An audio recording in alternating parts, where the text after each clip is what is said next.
ये जो गीता का प्रोग्राम है उसमें उसका थीम है, एक है अराइज अर्जुन। जब भगवान कृष्ण के सामने अर्जुन बिल्कुल दीनहीन होकर के कहने लगा हम तो युद्ध नहीं करेंगे, तो भगवान कृष्ण ने उसको समझाया, ज्ञान दिया और कहा कि खड़े हो जाओ और युद्ध करो, क्योंकि ये तुम्हारा धर्म है, तुमको करना है। और इसको कर्मयोग शास्त्र भी कहते हैं। तो ये भगवत गीता कर्मयोग शास्त्र है। शास्त्र में एक शस्त्र होता है, एक अस्त्र, दोनों मिले होते हैं, वो शास्त्र कहलाता है। तो शास्त्र में मंत्र भी होते हैं, जैसे कोई देवी देवताओं की मंत्र पढ़ो तो उससे शक्ति आती है, और उसका प्रयोग भी करना सिखाया जाता है। तो ये कर्मयोग शास्त्र है। तो कर्मयोग समझने के बाद उसके सहारे मनुष्य मात्र अपने को इस संसार से ऊपर उठा सकता है। तो इसमें आज दो सेक्शन करेंगे, दो भाग करेंगे। एक पहला है विषय परिचय, उसके बाद थोड़ी सी भूमिका, फिर अगली बार से गीता स्टार्ट करेंगे, शुरू करेंगे। श्री चक्रधर गीता समाज और मेलबर्न गीता समाज की ओर से आप सभी का स्वागत है। इस संस्था का बीज 15 फरवरी 1997 में बोया गया था। शुरू में 14 सदस्यों ने अपना प्रोत्साहन दिखाया और पहली गोष्ठी मार्च 2, 1997 में हुई थी। हमारी कक्षा सायंकाल 4 से 6 बजे तक चलती है। अभी तक 3 बार पूरी गीता हिंदी में हो चुकी है। अप्रैल 2014 से दिसंबर 2021, करीब 7 साल तक YouTube पर इंग्लिश भाषा में 90 एपिसोड हम लोगों ने डाले हैं। आप में से कुछ लोगों ने इच्छा व्यक्त करी कि गीता को एक बार फिर से करा जाए, इसलिए आज हम भगवत गीता का अध्ययन एक बार फिर से आरंभ कर रहे हैं। ये हिंदी भाषा में किया जाएगा। इसको भी YouTube पर प्रसारित करा जाएगा। भगवान श्री कृष्ण जी से प्रार्थना है कि इस प्रयास को परमेश्वर पूरा करवा लें। जब तक कि ईश्वर की इच्छा नहीं होती तब तक ये काम पूरे नहीं होते हैं, तो ये याद रखिएगा। ये एक्सीडेंट नहीं है कि ये हो रहा है, ये इसके पीछे कुछ रहस्य है, अवश्य है। हमारा केवल यही संकल्प होता है, परंतु ये कार्य ईश्वर की कृपा से ही पूरा करा जा सकता है। वही तो आज कहा ना पहले, अराइज अर्जुन, खड़े हो जाओ। तो अगर हम इसको समझने के लिए खड़े हो जाएं तो वो परमात्मा हमको समझाएगा। इस कार्य में हमारा प्रयास रहेगा कि आप ये समझ सकें कि गीता में भगवान कृष्ण अर्जुन को माध्यम बनाकर मनुष्य को क्या समझाना चाहते हैं। वैसे गीता को अलग अलग लोगों ने अलग रूप में छापा है।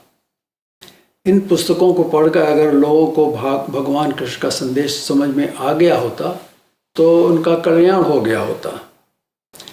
आपको एक बात समझना है, वो ये कि ज्ञान को किसी व्यक्ति के मुख से सुनना होता है, किताब में पढ़ के ज्ञान नहीं होता है।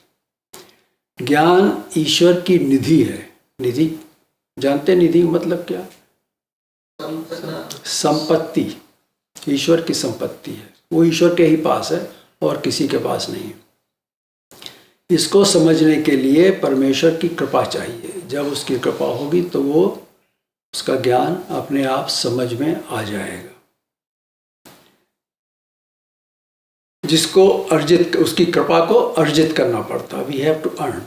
इस संसार के अंदर कोई भी चीज़ फ्री नहीं है, मुफ्त में नहीं होती है। हर एक के लिए कुछ न कुछ प्रयास करना पड़ता। नहीं करेंगे तो कुछ नहीं मिलने वाला है। इसीलिए कर्म योग इसको कहा गया है। किसी ग्रंथ के सार को जानने के लिए उसके अंत में कहे हुए वाक्यों को समझना होता है। भी अंत में समराइज करते हैं तो उसको समझना होता है। इसलिए हमको गीता के 18वें अध्याय के श्लोक 63 से 71 को समझना है। तो श्लोक 63 में भगवान कहते हैं, इति ते ज्ञानमाख्यातं गुह्याद् गुह्यतरं मया विमृश्यैतदशेषेण यथेच्छसि तथा कुरु। ज्ञानम आख्यातम गुह्यात गुह्यतरम विमृश्य एतत् अशेषेण यथा इच्छसि तथा कुरु। भगवान कहते हैं इस प्रकार गुह्य से गुह्य ज्ञानम आख्यातम, गुह्य से ज्ञान को हमने तुमको कहा। आख्यात मतलब का बताया हमने तुमको। गुह्यात गुह्यतरम, गुह्य से गुह्य ज्ञान जो मोस्ट सीक्रेट ज्ञान है, उसको हमने तुमको इस प्रकार बताया। अब तुम इस गुह्य ज्ञान को पूर्ण रूप से भली भांति से इस पर विचार करो। भगवान कहते हैं अर्जुन से कि तुम इसे थोड़ा विचार करो, थिंक अबाउट इट, फिर जैसा चाहते हो वैसे करो। हम वो नहीं कह रहे हैं कि तुम ये करो या वो करो ना, कहते हैं हमने तुमको सब ट्रूथ बता दिया, सब सत्य बता दिया, सब ज्ञान बता दिया। थोड़ा उस पर सोचो, विचार करो, और फिर जो तुम्हारी समझ में आए, अपनी समझ के हिसाब से जो चाहते हो वो तुम करो। अब देखिए, यहाँ भगवान ने कोई बंधन नहीं डाला। ये नहीं, कोई कंडीशन नहीं कि तुम ये करना, वो करना, कुछ करना, ये नहीं। बंधन, वो बंधन हो जाता है एक तरह से, ऑर्डर देना किसी को। तो उन्होंने कोई बंधन नहीं डाला, क्योंकि परमेश्वर जो है वो जीव को बंधन से मुक्त कराते हैं, बंधन नहीं डालते किसी को, तो किसी को भी नहीं बांधते। वे कहते हैं कि तुमने जो पूछा वो हमने तुमको बता दिया, अब तुम जैसा चाहो वैसा ही करो। फिर उन्होंने थोड़ा वेट किया, इंतज़ार किया कि अर्जुन क्या कहने वाला है, क्या करेगा। लेकिन अर्जुन का कोई उत्तर न मिलने पर भगवान ने फिर से इसको कहा। अब क्या कहते हैं भगवान, सर्वगुह्यतमं भूयः शृणु मे परमं वचः इष्टोऽसि मे दृढमिति ततो वक्ष्यामि ते हितम्। भगवान कहते हैं सर्व गुह्यतमम, सबसे गुह्य से गुह्य मेरे इस परम रहस्यमय वचन को तू फिर से सुन। तू मेरा अत्यंत प्रिय है, इससे ये परम हितकारी वचन इसलिए मैं तुझसे फिर से कहूँगा। अब देखिए भगवान अर्जुन को क्या हितकारी वचन कहते हैं, वो अगले श्लोक में आप सुनिए। मन्मना भव मद्भक्तो मद्याजी मां नमस्कुरु मामे वैश्यसि सत्यं ते प्रतिजाने प्रियोसि मे। भगवान कहते हैं तू मुझ में मन वाला हो, मन मना भव, मद भक्तो तुम मेरे भक्त बनो, मद्याजी तुम मेरी पूजा करने वाले बनो, माम नमस्कुरु और मेरे को ही तुम नमस्कार करो, मामे वैश्यसि सत्यम ते, ऐसा करने से तू मुझे ही प्राप्त होगा, तुझसे ये मेरी सत्य प्रतिज्ञा मैं करता हूं तुमसे। में कोई भी दुविधा की बात नहीं है। मैं तुमको, भगवान कहते हैं अर्जुन से, मैं तुमसे ये प्रतिज्ञा करता हूं कि तुम मुझको ही प्राप्त होगा। तू मेरा अत्यंत प्रिय है, इससे हमें समझना है कि हमको परमेश्वर का क्या बनना है, प्रिय बनना पड़ेगा। परमेश्वर का प्रिय कैसे बनेंगे ये गीता में समझेंगे हम। जब परमेश्वर के प्रिय बनते हैं तो परमेश्वर सहायता करते हैं। हम सभी अपने प्रिय लोगों की सहायता करते हैं कि नहीं करते हैं? इसी तरह से परमेश्वर के प्रिय हम बनेंगे तो सहायता अवश्य करेंगे। आगे भगवान कहते हैं, सर्वधर्मान् परित्यज्य मामेकं शरणं व्रज अहं त्वा सर्वपापेभ्यो मोक्षयिष्यामि मा शुचः। भगवान बताते हैं अर्जुन को कि अर्जुन, तू मेरे मन वाला तू कैसे बन सकता है। पिछले श्लोक बताया कि तू मेरे मन वाला बन, मन मना भव। अब कहते हैं तुम कैसे बनोगे।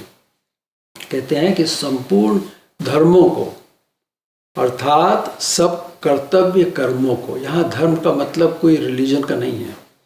धर्म का मतलब जो हम करते हैं, हमारा जीवन है, वो हमारा जो कर्तव्य कर्म है वो हमारा धर्म है। जैसे कि एक पिता बनता है तो उसका पिता का धर्म होता है, माता का धर्म अलग होता है। इस तरह से जो सब धर्म हैं उनको क्या करो, तुम मुझ में त्याग दो, मुझको अर्पित कर दो सब।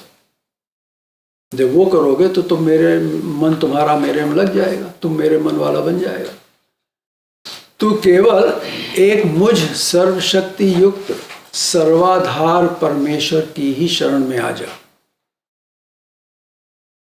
मैं तुझको सारे पापों से मुक्त कर दूंगा, तू शोक मत कर। क्योंकि अर्जुन बहुत शोकग्रस्त था, उसको दुख हो रहा था कि हम अपने लोगों को मारेंगे युद्ध में, तो नहीं करना चाहता। तो उन्होंने कहा तू शोक मत कर, जो भी तुम्हारा धर्म है सब मेरे में ही त्याग दे, सब मुझको ही अर्पण कर दे, मैं सब ठीक कर दूंगा। अब इस पर विचार करिए थोड़ा सा। पहले तो हमको जानना होगा कि भगवान क्या है, कौन है। सभी लोग कहते हैं भगवान कृष्ण, भगवान कृष्ण, भगवान ये। यहाँ तक कि लोग मनुष्य को भी भगवान बोलने लगते हैं। तो भगवान क्या है, भगवान शब्द का क्या मतलब होता है। भगवान वो है जो हमको ज्ञान देते हैं।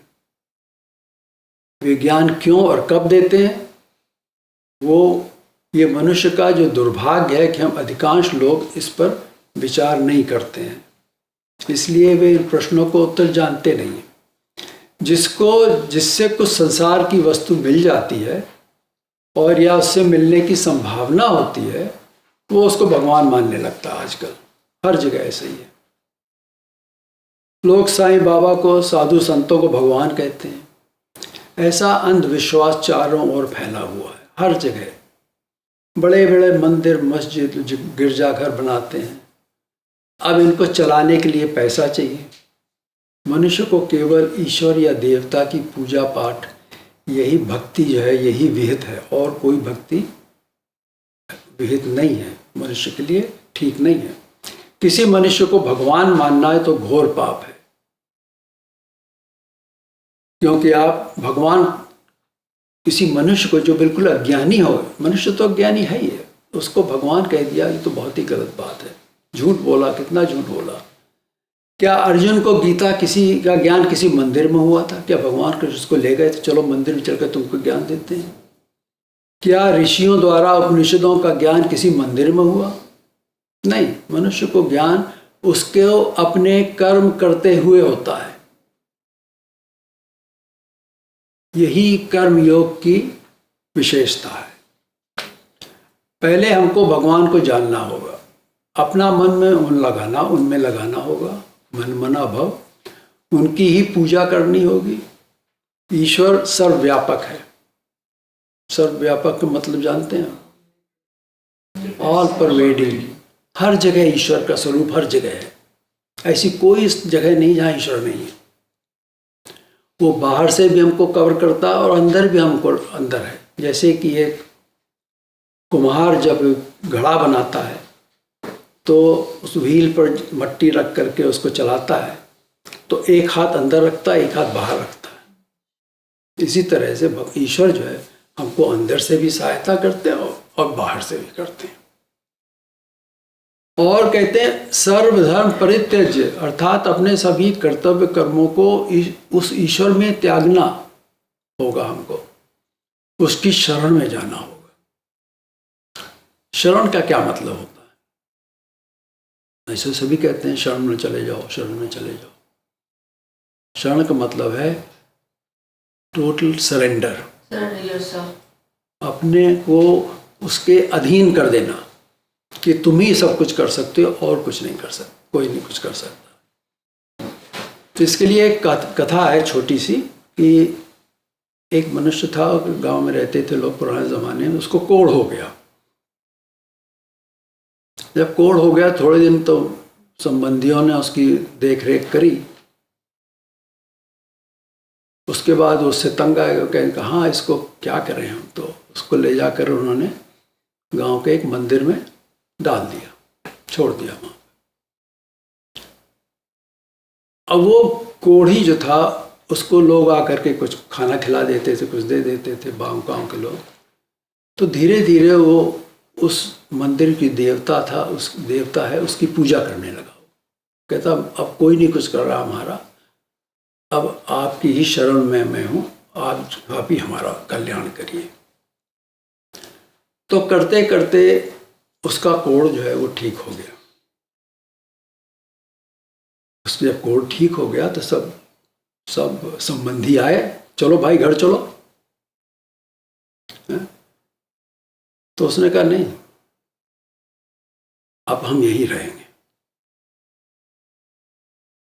तो उसकी जो श्रद्धा थी वो उस देवी देवता के ऊपर इतनी श्रद्धा थी, उसने उसकी भक्ति ऐसे करी कि उसको उसका फल मिला। क्या फल मिला? उसकी कोढ़ खत्म हो गया।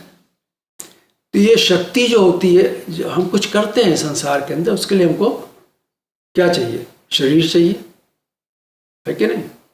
और शरीर चलाने के लिए, कुछ करने के लिए शक्ति चाहिए। ये तो नहीं कि हम शक्ति बाजार से खरीद के ले आए और लगा लिए अपने अंदर, काम करने लगा ना। वो शक्ति अंदर है। हर देवी देवताओं की शक्ति हमारे शरीर के अंदर है।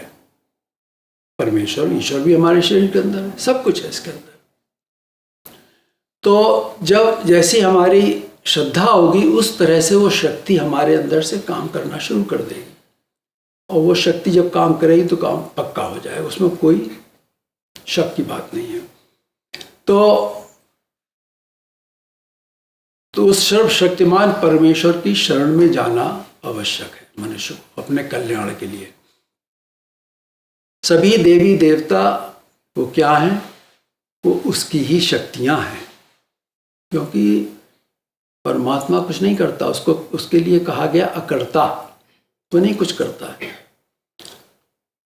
वो सब डिसाइडेड सेटअप है, उसकी शक्तियां, ये देवी देवता तो उसकी शक्तियां हैं, पावर्स हैं उसकी, वही सब काम करती हैं। ये भूमि, ये ब्रह्मांड चल रहा है, घूम रहा है चारों तरफ, वो उसमें ब्रह्मांड में विश्व देवता की शक्ति काम कर रही है।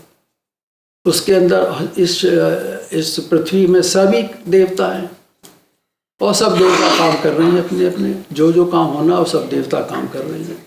उन्हीं की शक्तियों से सब काम होता है। ये जानना बहुत ही आवश्यक है। सभी जो है उसकी शक्तियां, इसको ऐसे समझिए आप कि जैसे छोटे छोटे बहुत से बैंक होते हैं, है कि नहीं? और थोड़े से बड़े बैंक होते हैं, और सबसे ऊपर फेडरल रिजर्व हो गया यहाँ पर, या फिर अपने हमारे भारत में रिजर्व बैंक हो गया, सबसे बड़ा बैंक है वो। तो अगर आपने अपना संबंध सबसे बड़े बैंक से बना लिया तो फिर छोटे मोटे बैंकों की क्या जरूरत है? बताइए आप। जरूरत है कि नहीं? कोई जरूरत नहीं। तो आप तो बड़े बैंक में पहुंच गए। ईश्वर सबका मालिक है, तभी भगवान कहते हैं कि तू मेरी शरण में आ जा। अब सबका जब कहा तो सबके अंदर देवी देवता भी आ गए, मनुष्य भी आ गया, सब जीव जंतु सब कुछ उसके अंदर आ गए। तो जैसे पिता अपने पुत्र से प्रेम करता है, वैसे ही हमारा परम पिता हमसे प्रेम करता है। ये बात समझना है। लेकिन अपने कर्मों में फंसे हम उससे प्रेम करना तो दूर रहा, हम तो उसकी ओर देखते ही नहीं है। सब किस में लगे हैं? अपने अपने काम में लगे हैं। उनको ये करना, वो करना, कल हम ये करेंगे, उसके बाद ये करेंगे, प्लानिंग करते हैं।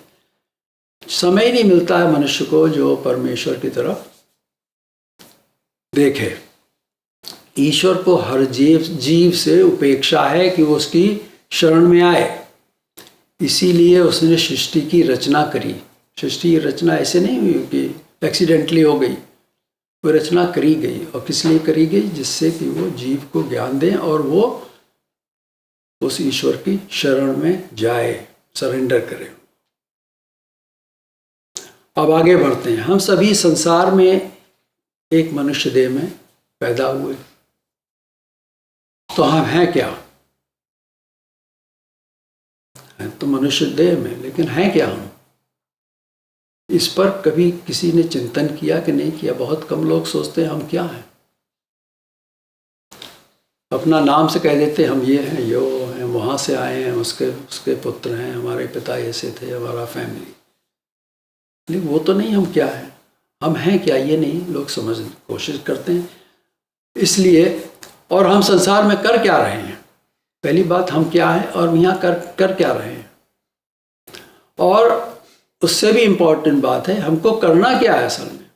सही काम हमारे लिए क्या है यहाँ पर, वो भी हमको नहीं पता। वर्तमान में हम पैसा कमाने और खर्च करने में ही व्यस्त रहते हैं। आजकल के समय में जिसको देखो कैसे ये पैसा बनाए, उसको खर्च करें, ये खरीदेंगे, वो खरीदेंगे, सब बड़े बन रहे हैं संसार के अंदर। आत्मचिंतन के लिए किसी के पास समय है ही नहीं। यहाँ तक कि सोने जाते तब भी सोचते रहते हैं कल क्या करने जाना है, तो नींद भी ठीक से नहीं आती है। तो यहाँ हमारा उद्देश्य है कि आपको हम समझाएं, हम नहीं मतलब कि गीता के माध्यम से समझाएं आपको कि हमारा कल्याण इसी में है कि हम अपनी आत्मा की ओर प्रतिदिन कुछ समय लगाएं। एक कनाद ऋषि था, उसने कहा आत्मा रे ध्यातव्य। अरे तू अपनी आत्मा को ध्याओ मतलब उसकी तरफ ध्यान दो, उसको देखो, सोचो क्या है आत्मा। इसके लिए हमको पहले भारत की सभ्यता को समझना बहुत आवश्यक है। दूसरी सभ्यताओं में और उनसे बने धर्मों में इसका समाधान नहीं मिलेगा। ऐसा क्यों है, ये हमको समझना होगा।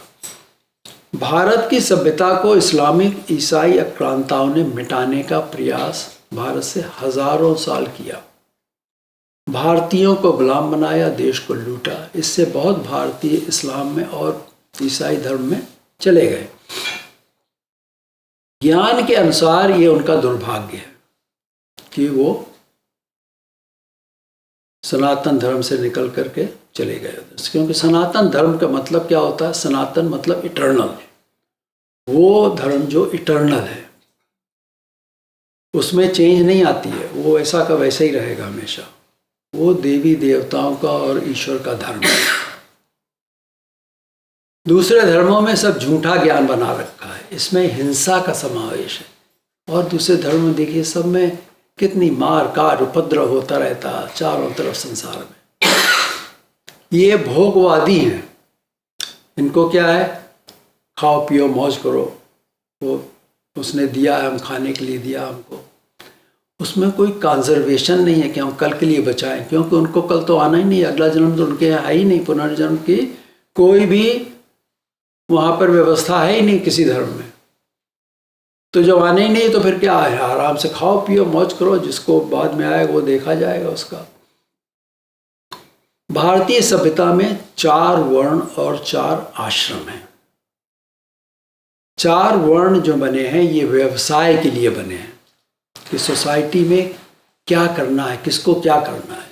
उसके लिए एक ब्राह्मण है, क्षत्रिय है। क्षत्रिय का काम होता है वो अपने सोसाइटी को, अपने देश को दूसरे बाहर के लोगों के आक्रमण से बचाए। वो क्षत्रिय अपने ऊपर बाण ले लेता, लेकिन दूसरे को नहीं लगने देता। वो क्षत्रिय धर्म उसका। और वैश्य का धर्म है। वैश्य का मतलब वो बिजनेस चलाए, लोगों को उससे फायदा हो, लोगों को भी दे कुछ खाने पीने के लिए, नौकरी देता। और फिर उसके बाद आता है एक वर्ग है जो इसको सर्विस इंडस्ट्री आजकल यहाँ कहते हैं। तो भगवान कृष्ण गीता में कहते हैं चातुर्वर्ण्यं मया सृष्टं गुणकर्म विभागशः तस्य कर्तारमपि मां विद्य कर्तारमव्ययम्। चातुर्वर्णम गुण कर्म विभागश, चारों वर्ण जो बने हैं। अब देखिए भगवान कृष्ण बता रहे हैं चार वर्ण, और सनातन धर्म में क्या हमने आपको कहा चार वर्ण है कि नहीं, तो ये ईश्वर के बनाए हुए हैं। चार वर्ण जो है वो बने किससे, गुण और कर्म के विभाग से, डिवीजन ऑफ गुण एंड कर्म। अब गुण में क्या आते हैं, गुण में तीन गुण आते हैं, एक है सतोगुण, एक है रजोगुण, एक है तमोगुण, ये तीन गुण होते हैं। और उसके अंतर्गत जो जिसने जैसा कर्म किया है उस हिसाब से वो अगले जन्म में उस वर्ण में का अधिकारी है। तो किसी ने ऐसा कर्म किया जो ब्राह्मण बनने का अधिकारी है। ब्राह्मण का क्या धर्म है वो भी बताया गया। ब्राह्मण का धर्म है अध्ययन अध्यापन, वो पढ़ता भी है और पढ़ाता भी है। अध्ययन अध्यापन और दान प्रतिदान, वो दान लेता भी है और दान दे, ये नहीं कि लेते ही रहे, वो दान देता भी है। यजन याजन, वो खुद भी पूजा पाठ करता है और दूसरों को भी पूजा पाठ उनकी भी कराता है। तो ये 6 षट धर्म कहते हैं ब्राह्मण के, ये ब्राह्मण का काम है। तो सोसाइटी में जो ब्राह्मण है उसका ये काम है कि खुद भी पूजा करता है, दूसरों को भी पूजा कराता है और खुद पढ़ता भी है। ये नहीं कि पढ़ाता ही जा रहा, वो पढ़ता है, उस पर रिसर्च करता है, सोचता है, फिर उस लोगों को पढ़ाता है और वो किस पे, उसकी जीविका कैसे चलती है, दान लेने से चलती है। लोग उसको दान देते हैं, उससे चलता है उसका काम। और उसके बाद जो पूजा पाठ है उसमें वो दान करता भी है। तो दोनों, ये नहीं है कि एक ही बार से लाते जाओ लेते जाओ हमारे पास, नहीं, देता भी है वो। तो कहते हैं, भगवान कहते हैं मया सृष्टम, मेरे द्वारा रचे हुए ये जो 4 वर्ण हैं, ये गुण और कर्म के विभाग के पूर्वक मेरे द्वारा रचे गए हैं। तस्य कर्तारपि, उसका कर्ता होने पर भी, तस्य कर्तार अपि, कर्ता होने पर भी, माम अव्ययम, मुझ अविनाशी परमेश्वर को तू वास्तव में अकर्तारम, अकर्ता ही विद, मतलब जान। बिल्कुल स्पष्ट कर दिया भगवान ने। ये जो 4 वर्ण बने हैं मैंने बनाए हैं किस बेसिस पे, गुण और कर्म के विभाग से। वो बाद में आगे आएगा तो आगे उसको और डिटेल में जाएंगे। ये मेरे द्वारा रचे गए हैं और तू मुझ परमेश्वर को इसमें अकर्ता जान। रचे मैंने लेकिन मैं अकर्ता हूं। ये हो गया ना, कॉन्फ्लिक्ट आ गया कि नहीं आ गया। कहते हैं रचे मैंने हैं लेकिन मैंने किया नहीं इनको। करने वाला कौन है, उसकी शक्ति, वो उसने करा है, माया। तो ये 4 वर्ण सृष्टि की व्यवस्था के लिए परमेश्वर की आज्ञा से, कर्ता का मतलब उसकी आज्ञा से बनाई है माया ने। उसने आज्ञा दे दी कि ऐसा होना है। अब करने वाले जो उसके शक्तियां हैं उन्होंने उसको ऐसा बना दिया। लेकिन अज्ञानी मनुष्य को इनने क्या किया, इनको जातियों में मान लिया। जाति नहीं कहीं यहाँ पर है, यहाँ वर्ण है। वर्ण के मतलब ये काम, ये सोसाइटी के 4 तरह के काम हैं। एक काम ब्राह्मण करता है, दूसरे वैश्य, और उसके बाद क्षत्रिय का काम अलग है, और शूद्र मतलब सर्विस इंडस्ट्री, उसका काम अलग है। तो इसमें यह नहीं कहा कि एक ऊंचा और एक नीचा है। जब मनुष्य ने उनको जाति में बांट दिया तो उनका ब्राह्मण का मैं तो ऊंचा हूं, वो गलत बात है। सब बराबर हैं, ईश्वर की दृष्टि में हर एक जीव बराबर है, कोई ऊंच नीच नहीं है उसमें। इसलिए उसको क्या गया, समदर्शी कहते हैं कि नहीं कहते हैं, सब इकट्ठे सबको एक साथ देखता है। तो वो कैसे मान लेगा कि एक छोटा है एक बड़ा है, नहीं, उसके लिए सब बराबर है। ये मनुष्य का ज्ञान है, मूर्खता है, जिससे उसने उनको क्या बना दिया, जातियां बना दी। कहता है ये छोटी जाति का है, वो बड़ी जाति का है, ये कुछ नहीं है। इसी बात को लेकर आक्रांताओं ने समाज में फूट करने का प्रयोग किया। इसको जो बाहर से इन्वेडर्स आए, उन्होंने ये जाति लेकर के लोगों में फूट डाल दी। भगवान कहते हैं मैं इसमें करता हूं, तो क्या, तो ये किया किसने, ये सभी देवताओं का करा हुआ है। और देवता ने ये सब जीव द्वारा कर्म कराने और कर्म के फल का संपादन करने के लिए किया, और कुछ नहीं। यहाँ आकर के मनुष्य कर्म करता है, उसका जैसे जैसे कर्म करता जाता है उसका फल बनता जाता है कॉन्स्टेंटली। आप ऐसा कुछ कर रहे हैं, उससे एक्टिविटी से कुछ फल बन के तैयार हो रहा, धीरे धीरे बन रहा है, और अंत में वो फल तैयार हो गया, राइप हो गया, तो उसको भोगना ही पड़ेगा, खाना ही पड़ेगा। वो नहीं कि उसको नहीं छोड़ सकते, उसमें कोई भी एक्सक्यूज नहीं, चाहे आपको अच्छा लगे या बुरा लगे। अब आगे लेते हैं इसी को। देखो, कुछ करने के लिए हमको शरीर चाहिए, इसलिए हमको देह दी गई। अगर देह नहीं होती तो कैसे हम करते कुछ। परमेश्वर कहते हैं हम ज्ञान देना है जीव को, तो ज्ञान देने के लिए उसको कान भी होना चाहिए सुनने के लिए, आंखें भी होना चाहिए मुंह बोलने के लिए, कि नहीं। तो इसलिए उन्होंने शरीर दिया। और देवता को भी देह धारण करना पड़ती है। देवता भी संसार में आते हैं, वो भी अपनी देह में आते हैं। वो जब संसार में आता है, ईश्वर वो अमूर्त है। ईश्वर क्या है, अमूर्त। अमूर्त का मतलब उसका कोई शरीर नहीं है, मूर्ति नहीं। मूर्त का मतलब शरीर। ईश्वर का कोई शरीर नहीं है, वो अमूर्त है, लेकिन वो भी संसार में आता है। जैसे भगवान श्री कृष्ण आए, वो जब संसार में आता है तो अपनी आवश्यकता के अनुसार कोई भी शरीर धारण कर सकता है। जैसा उसको काम करना आकर के उसी तरह का शरीर लेकर के वो आ जाता है।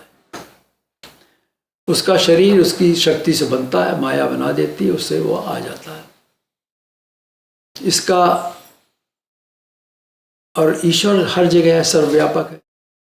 तो वो कहते हैं कैसे ईश्वर हर जगह एकदम से प्रकट हो जाते हैं। तो उसका उदाहरण समझाया गया है। जैसे नदी में प्रवाह चल रहा है, पानी बह रहा है, तो कभी कभी उस पर बुलबुला बन जाता है कि नहीं बन जाता है। बुलबुला जानते हैं, बबल बन जाता है। अब ये बबल कैसे बन गया, बबल के अंदर क्या हवा है कि नहीं है। तो ईश्वर जो है वो एक प्रवाह है, हर जगह है, वो हर जगह हर समय चलता जा रहा है। ईश्वर हर जगह हर समय प्रेजेंट है।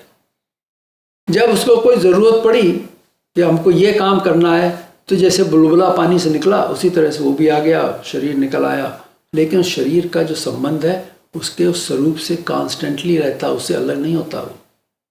इसलिए उसके अंदर ईश्वर का स्वरूप उसके अंदर भी है। वो बाहर से शरीर बन गया उसका, उसको जो करना था काम करने के लिए आया, उसने किया और वो चला जाता। फिर जैसे भगवान श्री कृष्ण ने क्या किया, कंस को मारा नहीं मारा, चारुण को मारा। उनके जो जिनको जो उसको जो करना था वो करने के लिए शिशुपाल वध किया उन्होंने कि नहीं किया, वो ये करने के लिए आए थे। और अर्जुन को उन्होंने कहा मैं इस युद्ध में भाग नहीं लूंगा ना, वो उनका कर्म नहीं था। तो उन्होंने क्या किया, अर्जुन को निमित्त बना दिया, एजेंट बना दिया लड़ने के लिए। उसको ज्ञान दिया, बताया कि तुम ये करो, मैं नहीं करूंगा तुम करो, ये तुम्हारा काम है। तो अब जैसे भगवान श्री कृष्ण आए, उन्होंने क्या, वो कैसे आए, एक चक्रवर्ती राजा के रूप में आए थे। उन्होंने राज्य किया 1000 साल तक। तो जो राजाओं के बीच में आए, राजाओं से उनको काम था, तो वो राजा के वेश में आए, राजा का रूप लेकर के वो आए। और उनको विष्णु के भी कुछ काम करना थे। वो आ रहे थे तो विष्णु देवता ने कहा मेरे भी कुछ काम आप कर दीजिए, जा रहे हैं आप। तो उन्होंने रूप क्या लिया, विष्णु का चतुर्भुज रूप लेकर उसमें आए। वो राजा बने लेकिन विष्णु के रूप में आए। अब क्या होता है, लोगों ये भ्रम है हिंदू धर्म में कि भगवान श्री कृष्ण विष्णु का अवतार थे। नहीं, वो थे परमेश्वर का अवतार, ईश्वर का अवतार, जो विष्णु के रूप में प्रकट हुआ था, चतुर्भुज रूप में। ये लोग नहीं समझते, तो वो उसको भगवान श्री कृष्ण को भी विष्णु मानने लगते हैं। चलिए, ये तो बात आगे बढ़ते हैं थोड़ा सा। तो ऐसा ना जानते हुए कुछ लोग भगवान कृष्ण को विष्णु का अवतार कहते हैं। हिंदू धर्म में 2 अवतार हुए, मुख्य अवतार 2 ही हैं, है कि नहीं? एक है कृष्ण का, एक है राम का। 2 अवतार मुख्य हैं। राम का अवतार तो विष्णु का अवतार था,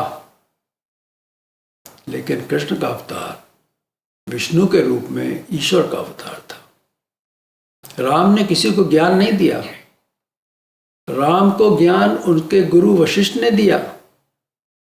उनको वो ज्ञान नहीं था उनके पास, तो परमेश्वर हो ही नहीं सकते। वो देवता थे।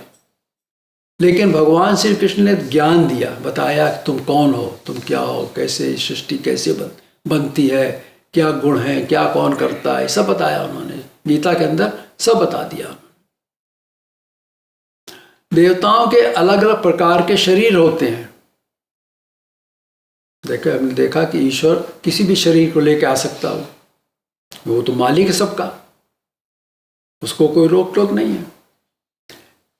लेकिन देवताओं के अलग अलग शरीर होते हैं, वो दूसरे शरीर में नहीं आते हैं। फिर जैसे ब्रह्मा के 4 शीश हैं, 4 चतुर्भुज, चतुर्मुख बोलते हैं कि नहीं, विरंच बोलते हैं उनको। विष्णु चतुर्भुज हैं। इन सभी शरीरों के वर्ण भी अलग अलग हैं। विष्णु का श्याम वर्ण है, महादेव का गौर रक्त वर्ण है। उनके वाहन भी होते हैं, जिन पर वो चलते हैं उनके वाहन होते हैं, सवारी। जैसे विष्णु का वाहन गरुड़ है, महादेव का वाहन नंदी है, ब्रह्मा हंस पे चलते हैं। तो हर देवताओं के वाहन हैं। इस तरह से देवताओं के अलग अलग आयुध भी होते हैं। आयुध का मतलब जिससे वो प्रहार करते हैं, उनके जो शस्त्र हैं वो भी अलग अलग होते हैं। इंद्र के पास उसका अस्त्र है वज्र, विष्णु के पास सुदर्शन चक्र है, तो महादेव के पास त्रिशूल है। तो देवताओं के मंदिर, इसलिए देवताओं के मंदिर होते हैं, क्योंकि देवताओं के शरीर होते हैं और वो शरीर में आते हैं, उनका डिफाइंड शरीर होता है। उनके अस्त्र, तभी आप देखेंगे कि महादेव के मंदिर में जाएं तो वहाँ पर त्रिशूल जरूर मिलेगा आपको, है कि नहीं? अभी ज्ञानवापी में हो रही है चर्चा, तो वहाँ लोग देख रहे हैं त्रिशूल बना हुआ है, फूल बने हुए हैं। सभी देवताओं की पूजा में फूल चढ़ाए जाते हैं, है कि नहीं? तो अब जैसे ज्ञानवापी उन्होंने कहा देखो ये नंदी बैठा है, वो महादेव की तरफ देख रहा है कि नहीं? तो ये नंदी जो है उनका वाहन है, वो हमेशा उनके साथ रहेगा और वो उसी पर चलते हैं। कभी आप अगर शिव पुराण देखें तो उसमें दिखाते हैं कैसे वो नंदी पर चढ़ के जा रहे हैं विवाह करने के लिए महादेव। तो इसलिए देवताओं के मंदिर होते हैं, उनकी मूर्तियां स्थापित करी जाती मंदिरों में। और वहाँ शक्ति कैसे आए उस देवता की, मूर्ति बनाने से नहीं कुछ होता है, मूर्ति के अंदर शक्ति डालना पड़ती है। उसके लिए उसको कहते हैं प्राण प्रतिष्ठा करी जाती है। अब जो प्राण प्रतिष्ठा करेगा उस देवता, उसको उस देवता का भक्त होना चाहिए, उसका देवता का ज्ञान होना चाहिए, उस देवता की उसके अंदर शक्ति होना चाहिए, तभी तो वो उस मूर्ति में उस देवता की प्राण प्रतिष्ठा कर सकता है, नहीं तो नहीं कर सकता। ये कि जिस मूर्ति बना के रख दी तो उससे कुछ नहीं होना है, वो तो पत्थर है। उसमें जो भी पूजा करेंगे आप, तो कोई इस युग की कोई देवता आकर के आपकी पूजा स्वीकार कर लेगी। आप सोच रहे हैं मैंने महादेव की पूजा करी है, वहाँ महादेव है ही नहीं, क्योंकि उस महादेव की प्राण प्रतिष्ठा ही नहीं करी गई। और ये बहुत कठिन कार्य है, ये आसानी से नहीं होता है। अब एक बात याद रखिए, आज हम कलयुग में हैं। इस काल में कलयुग की देवताएं काम करती हैं। अब जैसे कहानी आप पढ़ते हैं पुराणों में, ध्रुव प्रहलाद की कहानी पढ़ी आपने, तो प्रहलाद को विष्णु के दर्शन हुए, वो कि नहीं? लेकिन वो त्रेता युग था, वो युग विष्णु का युग था। विष्णु इस युग में नहीं आते हैं, ये तो हीन युग है उसके लिए, विष्णु के लिए।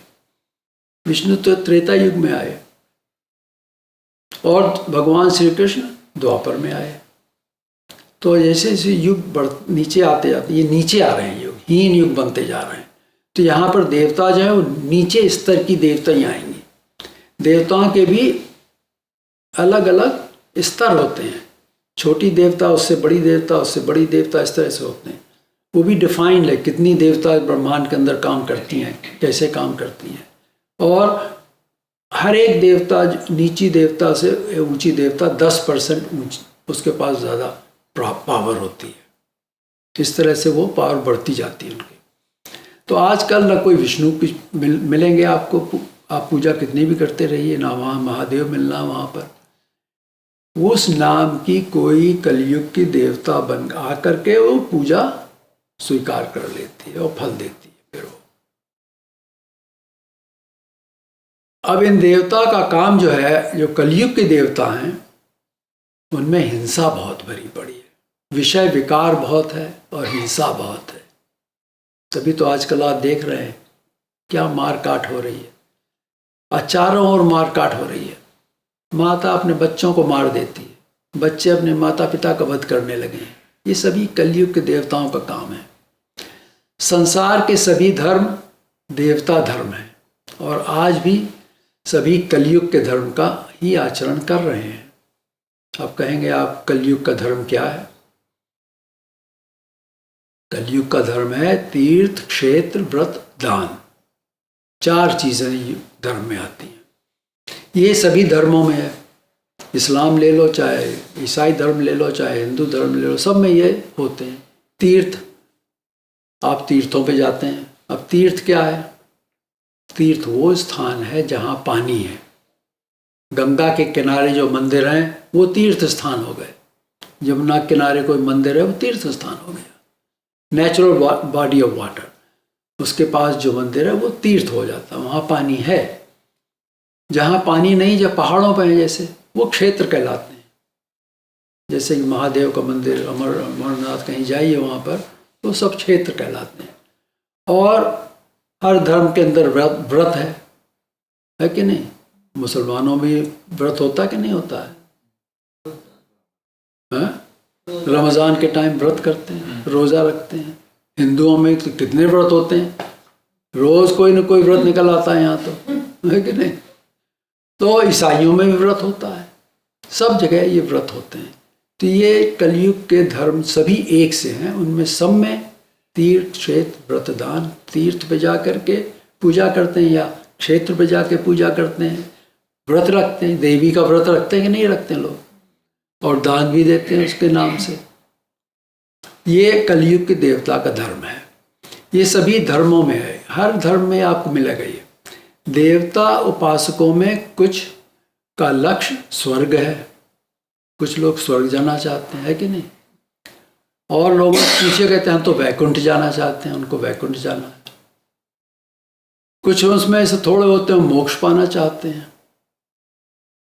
लेकिन क्या इनको पता है कि ये स्वर्ग, वैकुंठ और मोक्ष ये है क्या, जहाँ जाना चाहते हैं? लोग कहते हैं गोलोक जाएंगे, गौ का दान करो, तो गोदान करो तो गोलोक चले जाएंगे। यहाँ भी आजकल कभी हमने सुना है कहीं किसी ने हिंदू धर्म में गोदान दिया था मरते टाइम। अरे भाई तुमने गौ खरीदी और दान दिया किसी को, अब वो कैसे गौ पालेगा, उसके पास कोई जगह तो है नहीं रखने की, तो क्या करेगा, वो बेच देगा किसी को, तो गौ का क्या होगा, गई वो तो अब ये समझने की बात है कि स्वर्ग क्या है, मोक्ष क्या है और वैकुंठ क्या है। स्वर्ग जगह जो है वहां का राजा है इंद्र। इंद्र जो है वो इंद्रियों का सुख वहां मिलता है, सब इंद्रियों का सुख वहां पर मिलता है, तभी तो वहां पर अप्सराएं नाचती हैं, सब वहां पर गोष्ठी होती, सुरा पीते, आराम करते, मौज करते हैं, सब इंद्रियों का सुख है। इंद्र मतलब इंद्रियों, जहां इंद्रियों का राजा है वो, इंद्रियों का सुख मिलता है उसको, तभी उसको डर लगता है कि कोई तपस्या करके हमको हटा न दे यहाँ से। मोक्ष वो स्थिति है जहाँ जो भी हम यहाँ अनुभव कर रहे हैं, देख रहे हैं, सुन रहे हैं, फील कर रहे हैं, सोच रहे हैं, ये वहाँ कुछ नहीं है, नथिंग। उसको कि निर्वात भी होते हैं वहाँ, वात का मतलब हवा, वहाँ तो हवा भी नहीं है, कुछ नहीं वहाँ, वो मोक्ष है। अगर आप इन सभी को सदा के लिए नहीं भूल सकते हैं, हमारे रिश्तेदार, नातेदार, हमारा ये संपत्ति, धन, ये सब, इससे अगर आप अपने को नहीं अलग कर सकते हैं, भूल नहीं सकते इनको, या भुलाना नहीं चाहते हैं, तो आप मोक्ष के पात्र नहीं हैं। आज देवता भक्ति से न कोई स्वर्ग जाता है, न कोई वैकुंठ जाता है, और न ही कोई मोक्ष पा सकता है, क्योंकि देवताओं के अंदर ये शक्ति, पहली बात तो ये स्वर्ग जाने के लिए पूजा पाठ जो करना पड़ता है, यज्ञ करना पड़ते हैं, 100 यज्ञ करना पड़ते हैं, तभी तो पंडु ने, वो द्वापर युग का धर्म है स्वर्ग जाना। स्वर्ग, द्वापर युग में लोग स्वर्ग जाया करते थे, तो उसके लिए 100 यज्ञ करना पड़ते थे। तो पंडु जो पांडवों का जो पिता था, वो उसने 99 यज्ञ किए, उसके बाद उसकी मृत्यु हो गई, तो 100वां यज्ञ वो नहीं कर सका, तो वो स्वर्ग नहीं पहुंच सका। उसके लिए भगवान श्री कृष्ण ने यज्ञ किया था, जिसमें शिशुपाल वध हुआ था, जिससे उसके बाद वो जाने का अधिकारी बन गया था, स्वर्ग जाने का अधिकारी बन गया था पंडु। लेकिन आजकल के युग में स्वर्ग कोई जाता ही नहीं, सब जाना चाहते हैं हेवन जाएंगे हम। अरे हेवन में क्या हुआ, कहाँ है हेवन, तो पता भी है हेवन क्या है, उसकी लोगों ने बना रखी है, अपनी अपनी इमेज बना रखी है। तो कहते हैं वहाँ जाके अंगूर का रस पियेंगे, वो कहते हैं हमको इतनी ये सब सुंदर स्त्रियाँ देखने को मिलेंगी, ये सब है, ये सब कल्पनाएं लोगों ने बना रखी। लेकिन स्वर्ग एक स्थान है जहाँ देवता रहती है, स्वर्ग की देवता वहाँ रहती है, और वहाँ का राजा जो है वो इंद्र है। इसी तरह से वैकुंठ का मतलब होता है कुंठा। कुंठा क्या होते हैं, इच्छा, हमारी कुंठा, हमारी इच्छा, वह का मतलब खत्म हो गई, जहाँ इच्छा है ही नहीं, जब इच्छा ही खत्म हो गई हमारी, तो हम वैकुंठ पहुँच सकते हैं। बड़ा मुश्किल है, कोई इच्छा खत्म करना चाहता है यहाँ पर, डिज़ायर नहीं, तो वैकुंठ का अलग स्थान है। इसलिए और मोक्ष तो बिल्कुल ही अलग चीज़ है, वहाँ तो पहुँचना बहुत मुश्किल है, देवी देवताओं के भजन पूजन से मोक्ष नहीं होगा। तो मोक्ष वही दे सकता है जो स्वयं मुक्त है। मोक्ष का मतलब है मुक्ति, हर चीज़ से मुक्ति, नो बंधन, कोई कुछ नहीं, कोई अटैचमेंट नहीं, बिल्कुल सबसे स्वतंत्र हो गए। तो वो तो वही कर सकता है जो खुद स्वतंत्र है कि नहीं। जो खुद बंधा हुआ वो कैसे हमको छोड़ा देगा। देवता स्वयं ही 3 गुणों में बंधी हुई रहती हैं। देवता हमेशा बंधन में रहती हैं। किस बंधन में?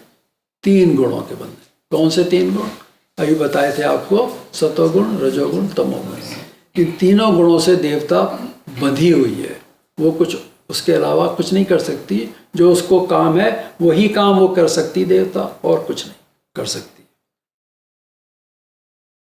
तो अब आपको एक छोटी सी कथा बताते हैं। आपने सनकादिक ऋषियों का नाम सुना है किसी ने? नहीं सुना? सनकादिक ऋषि 4 थे। ये ब्रह्मा के मानस पुत्र थे, एडॉप्टेड सन थे। ये ऋषि हुए हैं सतयुग में। तो ये ऋषि जैसे, इनका नाम एक सनक, सनंदन, सनातन और सनत कुमार, ये 4 ऋषि थे। एक दिन उन्होंने ब्रह्मा से पूछा, क्योंकि ब्रह्मा के मानस पुत्र थे, तो वो अपने पिता से पूछने लगे कि इस संसार से मुक्ति पाने का मार्ग क्या है। तो ब्रह्मा को इसका कोई ज्ञान तो है नहीं कि संसार से मुक्ति कैसे पाई जाए। तो उस ब्रह्मा की लाज रखने के लिए ईश्वर ने ब्रह्मा के वाहन हंस में अवतार ले लिया। देखा आपने, ईश्वर को काम करना था, ब्रह्मा को बचाना था, उसकी लाज रखना थी। तो वहीं वो प्रकट हो गए, वो हंस के शरीर के अंदर। तो वो और फिर बोलने लगा हंस। क्या कहते हैं? हंस बोला कि ये तो हम बता सकते हैं, इसके लिए ब्रह्मा की क्यों तंग कर रहे हो? हम तो उसके वाहन हैं, हम ही बता सकते तुमको, हम बता देंगे क्या है। तो उसने फिर वो जो ईश्वर अवतार हुए उसको बोलते हैं हम हंस अवतार। तो वो पहला अवतार हुआ सतयुग के अंदर। तो उन्होंने उसको ज्ञान दिया, हंस सनकादिक ऋषियों को उन्होंने पूरा ज्ञान दिया। तो मोक्ष के लिए ईश्वर ज्ञान पाना पड़ेगा, इट इज ए मस्ट। बगैर उसके मोक्ष नहीं मिलना है, क्योंकि ईश्वर क्या है? अमूर्त है, स्वतंत्र है। वो तो अपना ही मालिक है, वो सबका मालिक है, अपना भी मालिक है। वो उसको कोई बांध नहीं सकता। जैसे गीता के अंदर देखा आपने, वो जब दुर्योधन की सभा में भगवान कृष्ण गए सुलह का प्रस्ताव लेने के लिए कि भाई चलो, अगर तुम इनको 4 गांव नहीं दे सकते हो तो इनको तुम उनका राज नहीं दे सकते तो 4 गांव दे दो, 5 गांव दे दो इन लोगों को, एक गांव एक पांडव को दे दो। तो दुर्योधन क्या कहता है? मैं ये गांव क्या, मैं उनको सुई की नोक बराबर भी धरती नहीं देने के तैयार हूं। तो भगवान कृष्ण को वो कहता है इस ग्वाले को बांध दो, हुक्म दिया। ये मायावी है, इसको बांध दो उसको। तो जैसे ही लोग आए, भगवान कृष्ण ने क्या किया? विराट रूप, अपने को विराट बना दिया और सब चले गए वहां, कुछ नहीं कोई कर सका। तो वो क्या है? वो स्वतंत्र है, उसको कोई बांध नहीं सकता ईश्वर को। जो स्वतंत्र है वही हमको स्वतंत्र कर सकता है, वही जानता हमको कैसे इन बंधनों से छुटकारा दिलाना है। ये ज्ञान जो है केवल ईश्वर से ही मिलेगा, इसको अर्जित करना पड़ेगा। जब ईश्वर की कृपा होगी तब परमेश्वर शक्ति हमको किसी से मिलाती है। परमेश्वर की शक्तियां जो काम कर रही हैं किसी से मिलाती हैं। जिसके पास ज्ञान है तब हमें वो शक्ति प्रेरणा भी देती है कि हम उससे पूछें, प्रार्थना करें कि हमको ज्ञान बताए वो। तो इस विषय में 2 बातें आपको याद रखना पड़ेंगी। एक है कि वो मनुष्य जो ज्ञान बताता है और वो ज्ञान जो आ रहा है वो आ तो रहा है परमात्मा से। मनुष्य तो केवल एक माध्यम है जिसका परमेश्वर प्रयोग करते हैं, उसको इस्तेमाल करते हैं कि इसको इससे मिला के इससे बताओ, क्योंकि हर जगह तो हर समय तो आ नहीं सकते हैं। तो जब ज्ञान मिले तो उसकी अवहेलना नहीं करना चाहिए, उसकी लापरवाही नहीं करना चाहिए।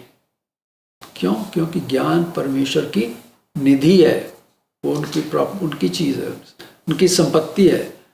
तो उन्होंने जब दी हमको तो हमको उसको बचा के रखना है। ये नहीं उसको ऐसे छोड़ दें, जाओ भूल जाए उसको। तो ज्ञान इसलिए ये कहा गया कि ज्ञान सृष्टि में एक बार ही मिलता मनुष्य को। अगर वो ज्ञान मिला और उस ज्ञान की हमने अवहेलना कर दी फिर इस सृष्टि में ज्ञान नहीं मिलेगा। जब तक ये सृष्टि चलती रहेगी, भगवान जाने कब तक चलेगी है। उसके बाद फिर जब जन्म होगा तो हो सकता है ज्ञान मिल जाए, लेकिन सृष्टि में फिर ज्ञान नहीं मिलना है। अगर इसे खो दिया तो फिर अगली सृष्टि तक ज्ञान नहीं मिलना है। जिसको परमेश्वर इस कार्य में लगाते हैं, उसके लिए वे 18वें अध्याय के श्लोक 68 में क्या कहते हैं? य इमं परमं गुह्यं मद्भक्तेष्वभिधास्यते भक्तिं मयि परां कृत्वा मामे वैष्यत्य संशयः। या इमं परमं गुह्य मद्भक्तेषु अभिधास्यति, जो मुझ में परम प्रेम करके इस परम गुह्य, परमम गुह्यम ज्ञान को मेरे भक्तों में, मद भक्तेषु मेरे भक्तों में अभिधास्यति, निष्काम भाव से कहेगा, वो उसको क्या भगवान कहते हैं? वो मुझको ही प्राप्त होगा। इसमें कोई संशय नहीं है, डाउट नहीं। अब देखो यहां भगवान कहते हैं कि जो मेरे इस ज्ञान को मेरे भक्तों में कहेगा, ये नहीं कि सड़क पे जाके गीता दे रहे हैं कि लो गीता पढ़ो, ज्ञान दे रहे हैं तुमको, नहीं। जो भक्त है, परमात्मा का भक्त है, वो जब उसको जब ज्ञान देगा, वो उसका वो भगवान कहते हैं उसको वो मुझको ही प्राप्त होगा, इसमें कोई संशय नहीं है। तो ज्ञान क्या है? किसी से सुनना पड़ता है। कहा क्या ना, जो ज्ञान कहेगा। पुस्तक पढ़ने से काम नहीं चलेगा। तभी कबीर कहते हैं, पोथी पढ़ पढ़ जग मुआ, पंडित हुआ न कोय। किताब पढ़ पढ़ के लोग चले गए संसार छोड़कर, लेकिन पंडित नहीं कोई बना, उसको किसी को ज्ञान नहीं हुआ। तो ये ज्ञान सुनना है, सुनना होता है, इसको कहते हैं श्रुति।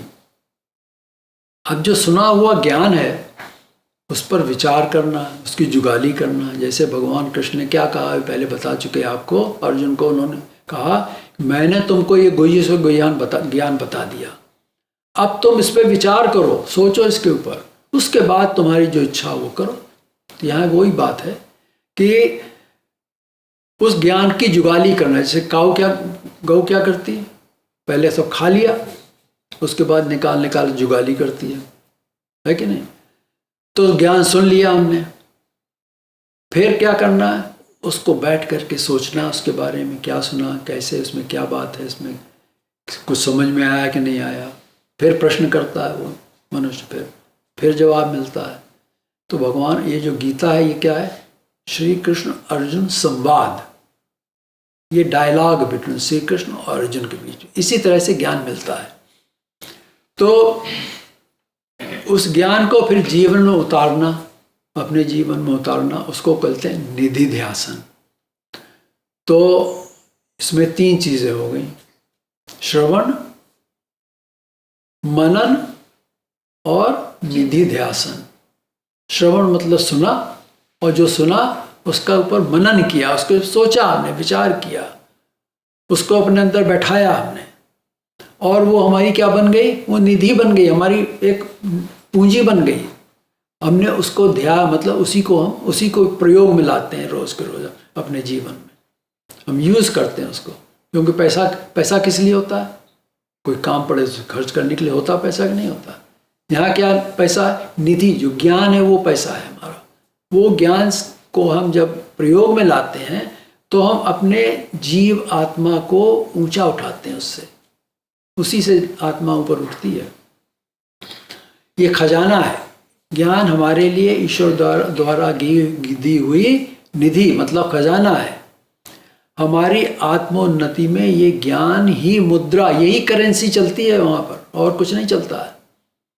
तो जब हमने इसको कमाया ही नहीं तो क्या हम अपनी आत्मोन्नति कर सकते हैं? ये हमको कमाना पड़ता है। ये जो निधि है, पर करेंसी जो परमात्मा की है, ज्ञान की, वो कमाना पड़ती है। उसके लिए क्या? श्रवण, मनन, निधि ध्यासन। समझ गया?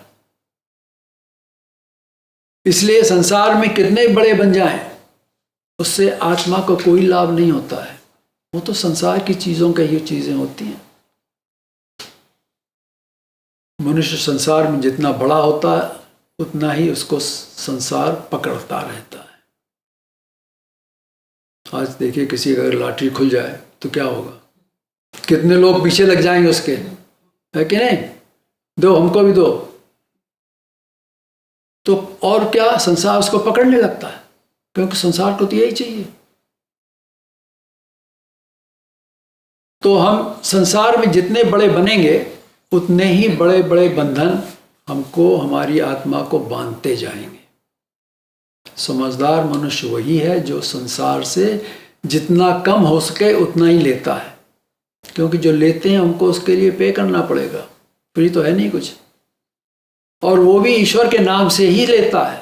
कहते हैं भगवान का काम है, उसके लिए ले रहे हैं हम तो, और अपने लिए नहीं ले रहे हैं। हम तो उसके भक्त हैं, जो हमकी शरण में हैं, हम उसी के नाम से ले रहे हैं सब कुछ, तो उससे उसको बंधन नहीं पड़ता है।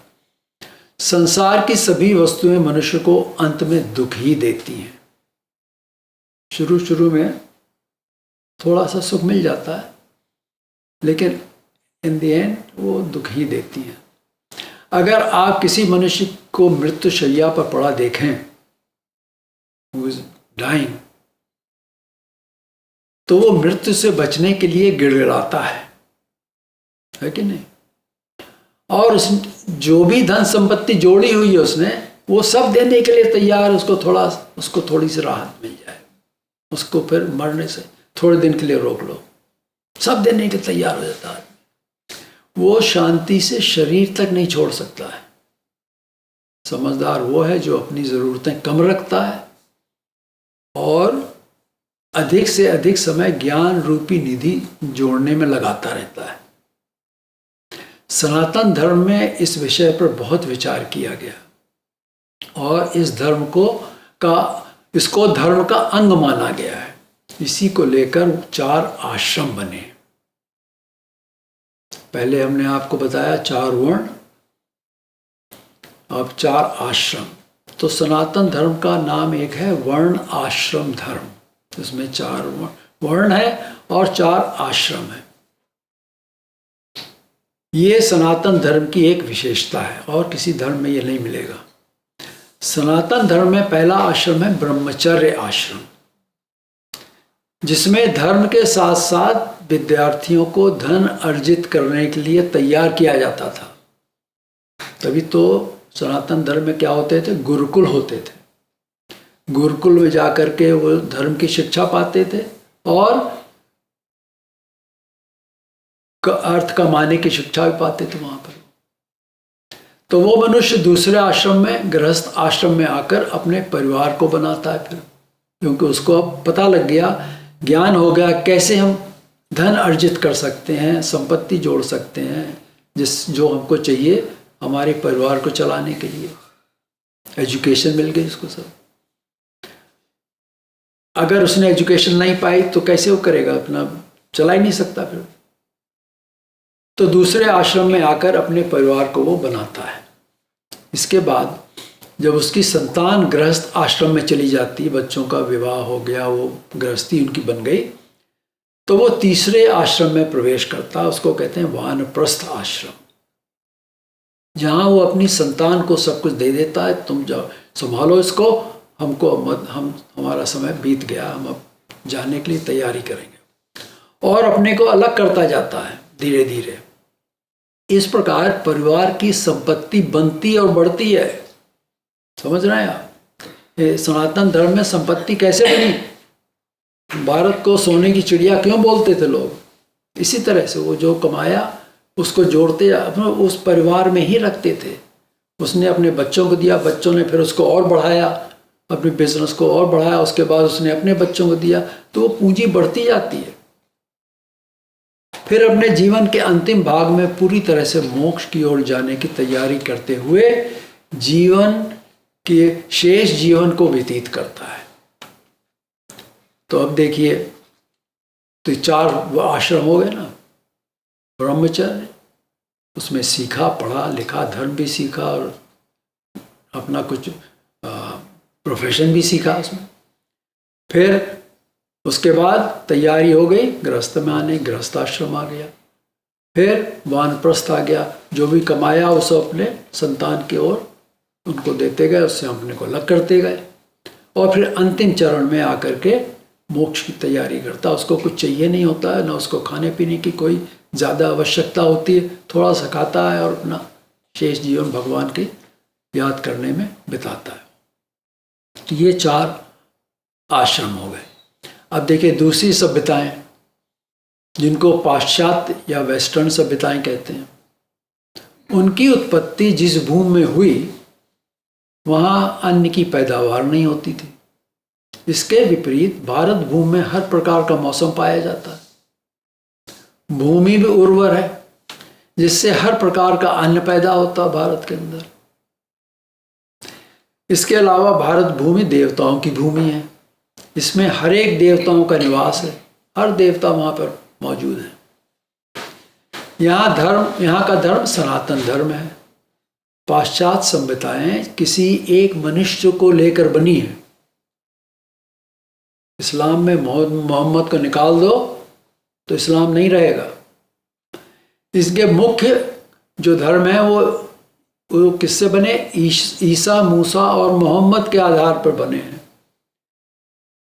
तो ईसा, मूसा और मोहम्मद के अनुयायी जो हैं वो दूसरों को अपने धर्म बदलने का काम करते रहते हैं। तीनों ये करते हैं। जो ईसा को नहीं मानते उनको क्या बोलते हैं? हीदन। वो हीदन है। जो इस्लाम नहीं मानता उसको क्या कहते हैं? काफिर। यहाँ तक कि इस्लाम के भी जो सेक्ट हैं, एक सेक्ट दूसरे सेक्ट को काफिर बोलने लगती है, एक दूसरे लड़ते हैं। कितना अत्याचार ईसाइयों ने किया, कभी सुना है आपने? Spanish incursion. जूस को जबरदस्ती मार मार करके कन्वर्ट करते थे इस्लाम में, क्रिश्चियनिटी में। उनको वो ट्रैक्शन होता है ना, जिसमें बांध देते हैं आदमी को, हाथ पैर बांध देते हैं, उसको फिर करके उसको फिर चलाते थे, हाथ पैर दूर करते, अलग करते जाते थे उसको। कबूल कर। ऐसे बहुत लोग मारा उन्होंने। मुसलमान भी यही करते, इस्लाम भी यही बहुत होता है। जो इस्लाम नहीं मानता उसको कहते हैं काफिर। अभी इतने बुरे बुरे शब्द दूसरे मनुष्य के लिए प्रयोग में लाना क्या धर्म की बात होती है? ऐसा कैसा धर्म है भाई, किसी को गाली दे? लेकिन आज हम काफिर का आपको एक दूसरा अर्थ बताने जा रहे हैं। ये किताब में नहीं कहीं मिलेगा आपको। देखिए, धर्म का संबंध उस भूमि से होता है जिस भूमि में पैदा होता है। इस्लाम अरबिक धर्म है कि नहीं है? क्रिश्चियनिटी भी उधरी से पैदा हुई और जूस भी उधरी से पैदा हुए। तो वो सब अरबिक धर्म हो गए। इनको इब्राहिमिक धर्म बोलते हैं आजकल, कि इब्राहिम के 3 संतान हुई, 3 बेटे हुए, एक ईसा, एक मूसा, एक मोहम्मद, 3 बने। तो जो धर्म जहाँ पर बना है वो उससे उसका संबंध है। और काफिर का अर्थ होता है नॉन बिलीवर। ये शब्द कुफर से बना है। तो जब संबंध किसी धर्म का उस भूमि से जहाँ उसे पैदा हुआ है, वहाँ पर जो उसको धर्म को मानता वो तो ठीक है, वहाँ नहीं मानता वो काफिर वहाँ पे कहलाएगा। समझ रहे हैं आप? जो अरब कंट्रीज में इस्लाम नहीं मानता है वो काफिर हो गया। लेकिन भारत का धर्म क्या है? भारत भूमि का धर्म सनातन धर्म है। तो हमारे हिसाब से जो सनातन धर्म को नहीं मानता भारत भूमि, वो काफिर है। समझ रहे हैं? वही इज नॉन बिलीवर। काफिर मतलब नॉन बिलीवर। तो जो हमारा जो भारत का जो धर्म है उसको जो नहीं मानता है वो भारत में काफिर है। तो भारत का ईसाई और मुसलमान भारत में जो हैं वो सब काफिर ही हैं। सनातनियों के लिए उनके लिए वो काफिर होना चाहिए। तो इनको भारत में वैसे ही ट्रीट करना चाहिए जैसे वो सनातन धर्मियों को ट्रीट करते हैं। ये सभी सनातन द्रोही हैं। ये धर्म वाले दूसरों के लिए अपशब्दों का प्रयोग करते हैं, उनको स्लेव बनाते हैं। कितनी स्लेवरी है, इस्लाम में स्लेवरी है कि नहीं है, क्रिश्चियनिटी में भी स्लेवरी है। पुनर्जन्म को नहीं मानते हैं, कहते हैं हम भाग गए, हमारा तो अल्लाह के पास, अल्लाह ले जाएगा हमको, या हमको जीसस क्राइस्ट ले जाएंगे हमको, ठीक है। इनका प्रहार भारत के लोगों पर और भारतीय सभ्यता पर लगातार हो रहा है। इस्लाम के कट्टरपंथियों ने भारत सभ्यता को समाप्त करने का ध्येय बनाया, दैट्स देयर एम। दुर्भाग्यवश राजनीतिक वोट के लिए मुसलमानों का तुष्टीकरण करते आए भारत के अंदर। इस विषय पर आपको पढ़ना चाहिए। एक किताब है, उसका नाम है अराइज अर्जुन, ये किताब है। इसको लिखा है डेविड फ्रॉली ने, अमेरिकन है। तो उसमें वो कहता है, और एक किताब है partition, the legacy of M.K. Gandhi, ये कमलेश कपूर यहीं वर्जीनिया में रहती हैं, उन्होंने लिखी है। वो भी समझना पढ़ना चाहिए कि जो भारत में हो रहा है क्यों हो रहा है। हम सभी को अपनी सभ्यता को जानना चाहिए। हिंदू मंदिरों में जाते हैं, घंटा बजाते हैं, मूर्तियों की आरती करते हैं, प्रसाद चढ़ाते हैं, और ये सब सांसारिक वस्तुओं को देवताओं से मांगने के लिए करते हैं। सबका कुछ ना कुछ वहाँ जाके मांगना होता, हमारा ये काम हो जाए। होना क्या चाहिए, मंदिरों में पूजा पाठ के साथ धर्म भी पढ़ाया जाना चाहिए। जैसे कि ईसाइयों ने क्या किया, संडे स्कूल बना दिए। मुसलमानों ने क्या किया, मदरसे बना रखे। हिंदुओं ने क्या किया, कुछ नहीं। तो कैसे धर्म सीखेगा बच्चा? जब बच्चा धर्म सीखेगा नहीं तो क्या करेगा आगे जाकर के? तो मंदिरों का काम होना चाहिए, यही नहीं कि घंटी बजा के आरती कर ली हो गया सब, उससे नहीं कुछ होना है। वहां पे पढ़ाई भी कराना चाहिए। अब कैसे भी गेरियो वस्त्र पहन लो, सब कर लो, टीका लगा, उससे कुछ थोड़ी होना है। अंदर क्या है, क्या क्या पढ़ा सकते हो, क्या तुमने पढ़ा है, क्या पढ़ा सकते हो, ये मुख्य चीज़ है। अगर ये नहीं कर पाए तो इसीलिए तो हिंदू की मुसीबतें बढ़ती जा रही हैं। भारत के अंदर हिंदुओं में मुसीबत बढ़ रही हैं। सदियों से हिंदू अपने पैरों पर खुद ही कुल्हाड़ी मारते आ रहे हैं। ऐसा करते करते कायरता के काम करते हैं, बोलने में भी बड़ी निपुणता दिखाते हैं, बड़ी बढ़िया वाणी बोलते हैं, लेकिन जब कुछ करने का समय आता है तो वे पलायन कर जाते हैं, एस्केप कर जाते हैं। उसके लिए बहाना ढूंढने लगते हैं, हम नहीं कर सकते भाई।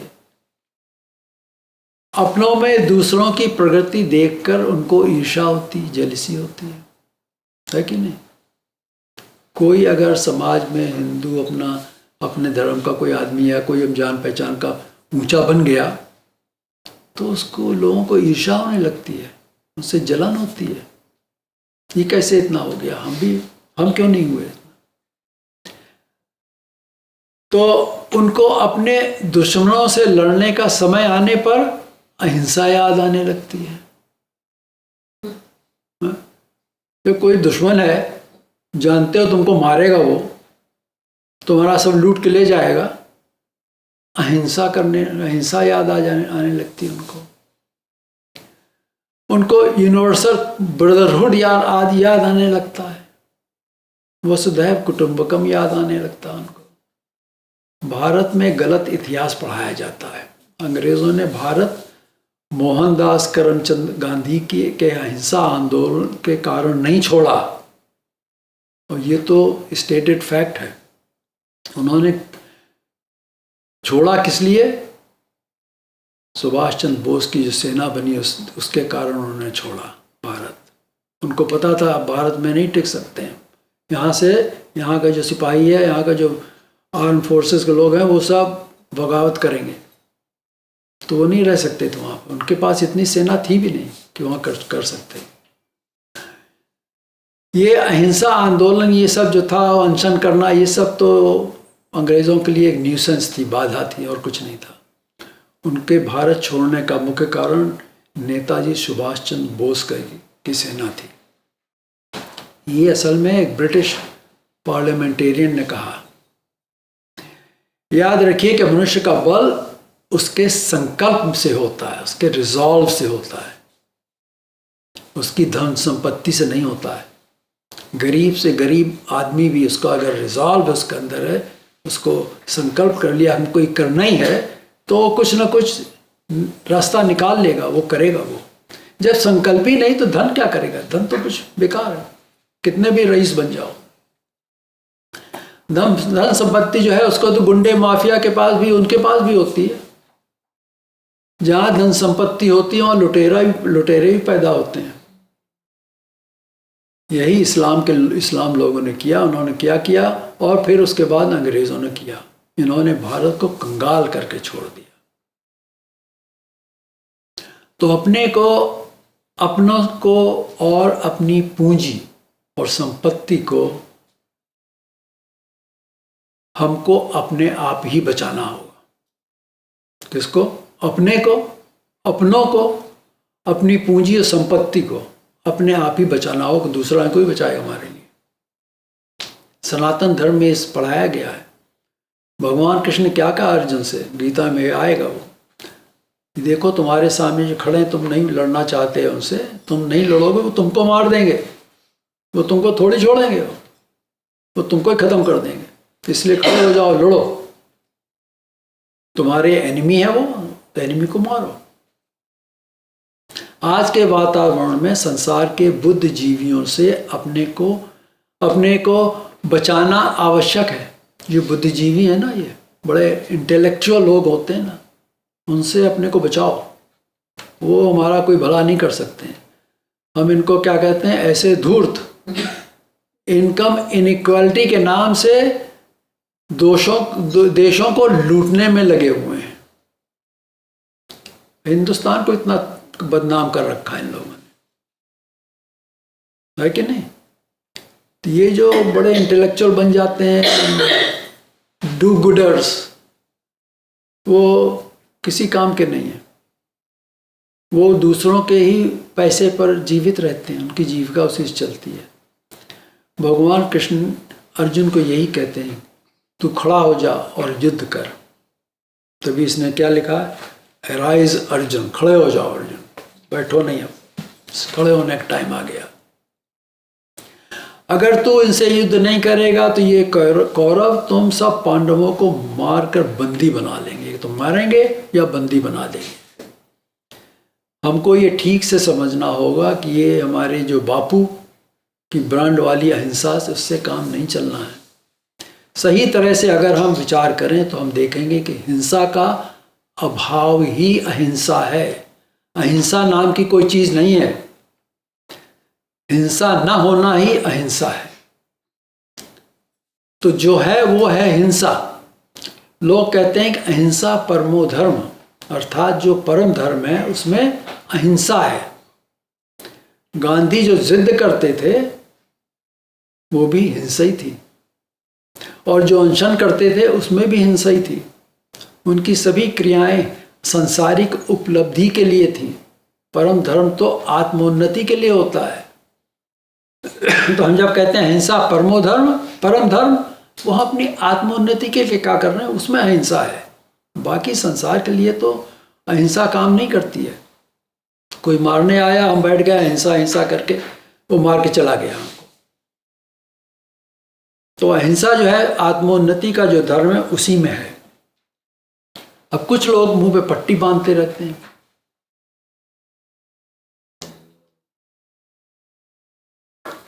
कहते हैं कि उनकी श्वास से कीटाणु न बढ़ जाए इसलिए ऐसा करते हैं। लेकिन वही लोग कार पर भी चलते हैं कि नहीं चलते हैं? धरती पर चलते हैं, उससे कितने कीटाणु मरते हैं।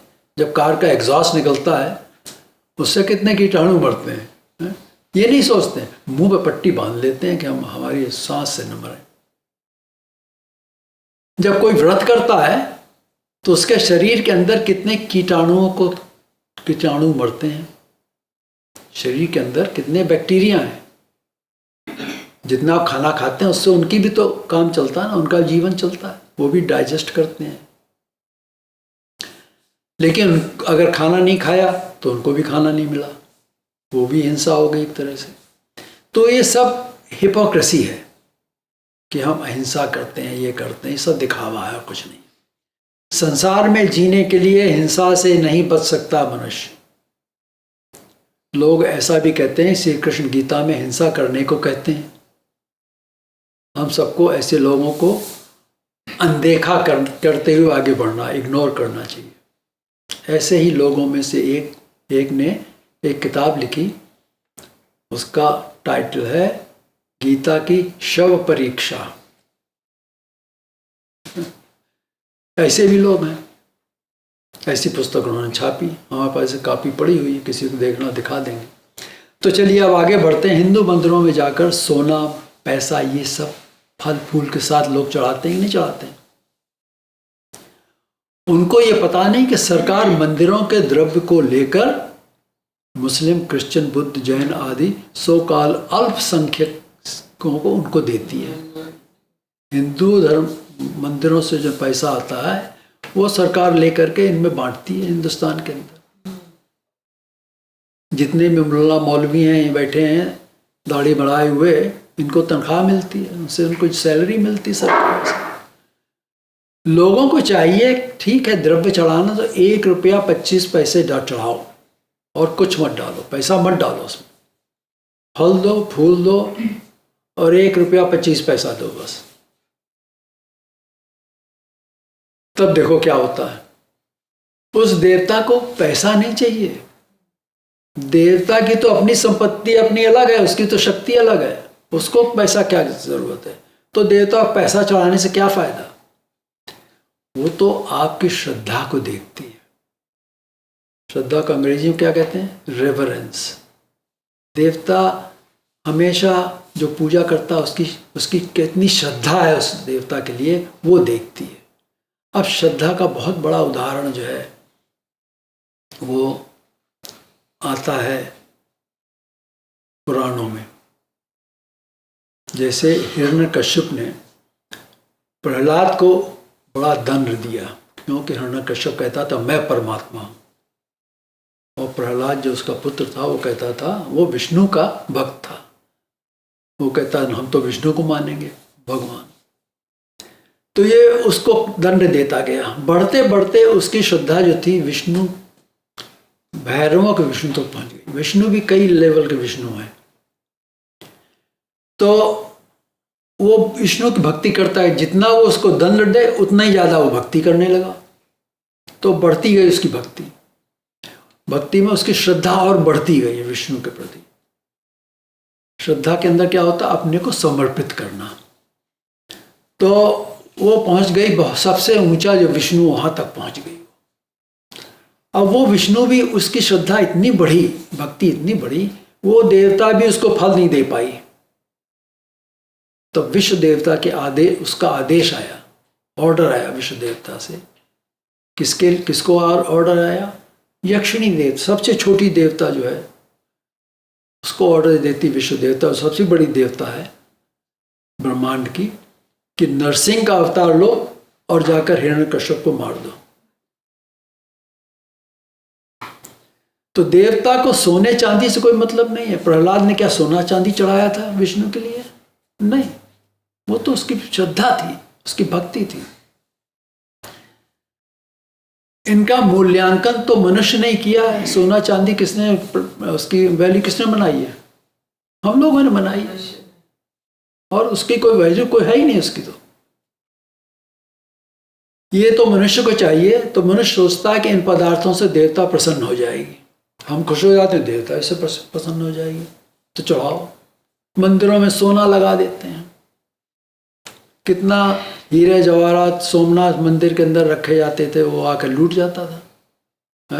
उससे क्या लाभ हुआ? कुछ नहीं।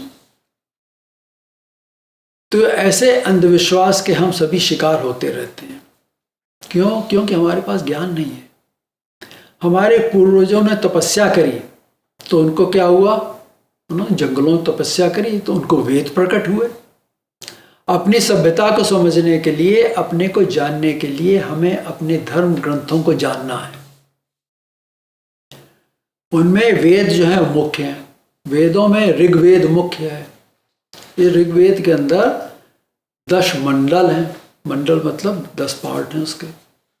हर मंडल के अंदर सूक्त होते हैं, सूक्त के अंदर फिर मंत्र होते हैं। तो किसी को देखना है, ऋग्वेद यहाँ हम लेके आए, आप लोग देख सकते हो उसके वेदों के। फिर उसके बाद वेदों को समझने के लिए उनके ब्राह्मण ग्रंथ बनते हैं, बनाए हुए हैं, और आरण्य ग्रंथ बने हैं, जंगलों में जाकर के जो लोगों ने सोच विचार किया उस पर।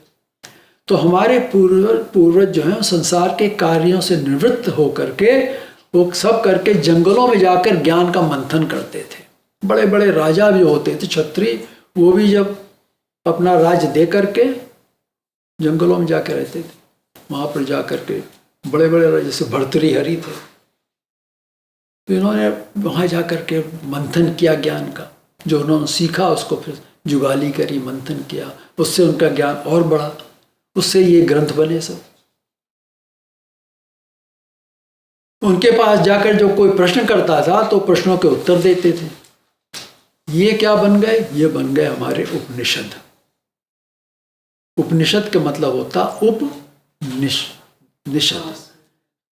नीचे पास में बैठ करके प्रश्न करो, उसका जवाब दे, तो वो उपनिषद कहलाता है। इसलिए गीता को क्या कहा गया? सुपनिषद, सबसे ऊंचा उपनिषद है। क्यों? क्योंकि उसमें अर्जुन बड़ा भारी पात्र था, उसने प्रश्न किससे किया? ईश्वर से, भगवान से प्रश्न किया, तो वो सुपनिषद बन गया। तो जब गीता में अंत में आता, हर अध्याय के अंत में सुपनिषद, ब्रह्म विद्या ज्ञान सब आता उसके अंदर। तो इसके अलावा फिर रामायण और महाभारत है। फिर हिंदुओं में राम और कृष्ण के अवतार हैं। सभी हिंदुओं को राम पूज्य है। लेकिन राम पूज्य क्यों है? कभी सोचा?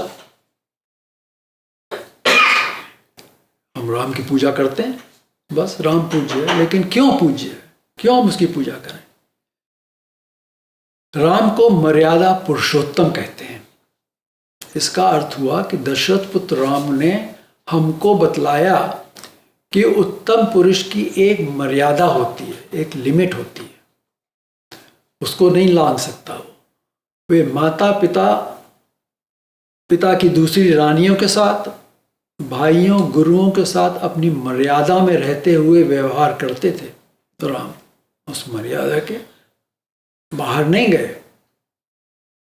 एक राम ही थे जिन्होंने कहा कि एक आदमी की एक ही पत्नी होना चाहिए। उन्होंने देखा कि हमारे पिता दशरथ के 4 ये जो इतनी पत्नियां थीं, उसके कारण कितना क्लेश हुआ।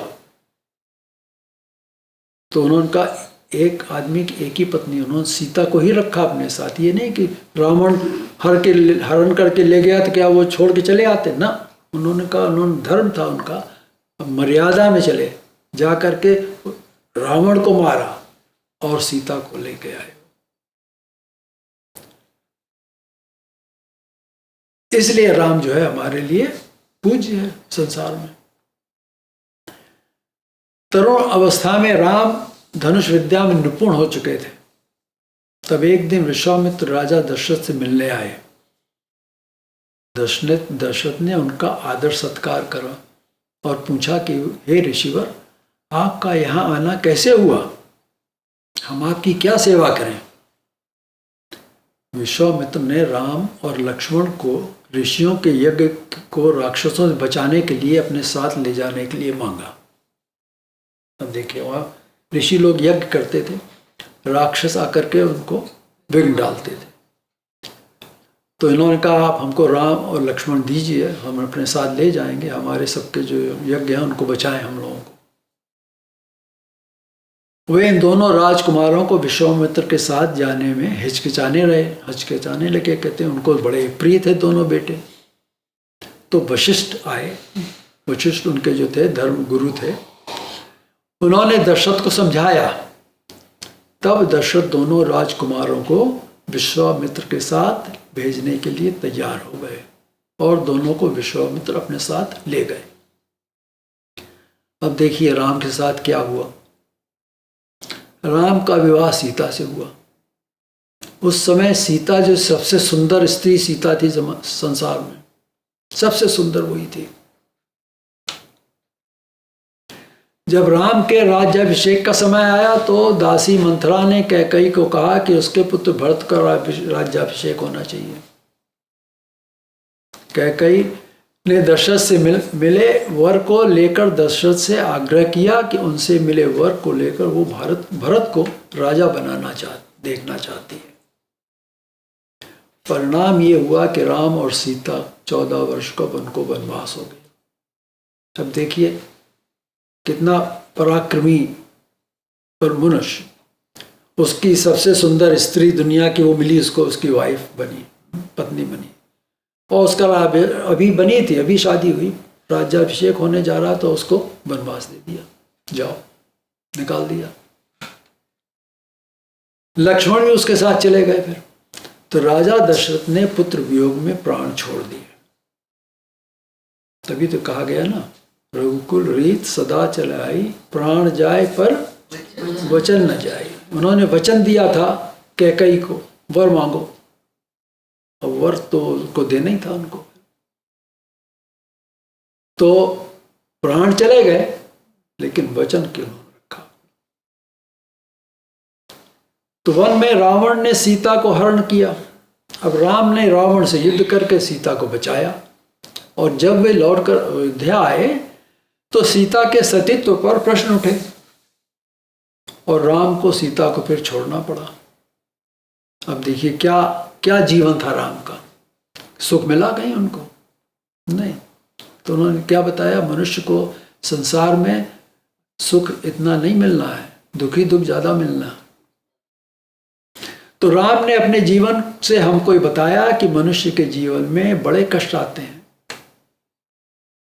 परंतु एक उत्तम पुरुष अपनी मर्यादा का पालन करते हुए सभी कष्टों को झेलता है, भागता नहीं उससे छोड़ के। बिना कैकेयी की कथा, राम की कथा पूरी नहीं होगी। कैकेयी की कथा पता है आपको? नहीं कभी सोचा आपने? राजा दशरथ की पहली रानी थी कौशल्या। कौशल्या से शांता और राम का जन्म हुआ। सबसे पहला जो पुत्री थी वो दशरथ की, वो थी शांता। एक बार कैकेयी के पिता अश्वपति कैकेयी के राज्य पर आक्रमण हुआ। तब अश्वपति ने अपने मित्र दशरथ से सहायता मांगी।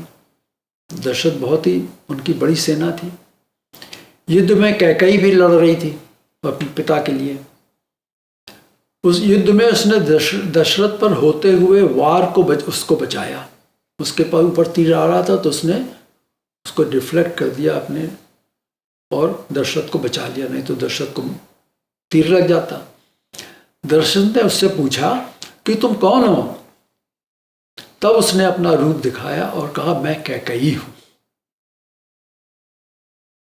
तब दशरथ कैकेयी को वर देते हैं और कहते हैं कि मांगो, क्या मांगती हो?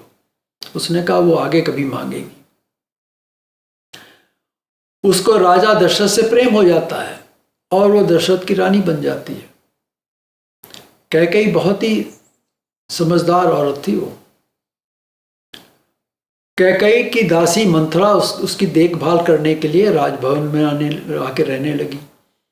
दासी मंथरा ने ही कैकेयी को दशरथ से भरत के लिए राज मांगने के लिए कहा।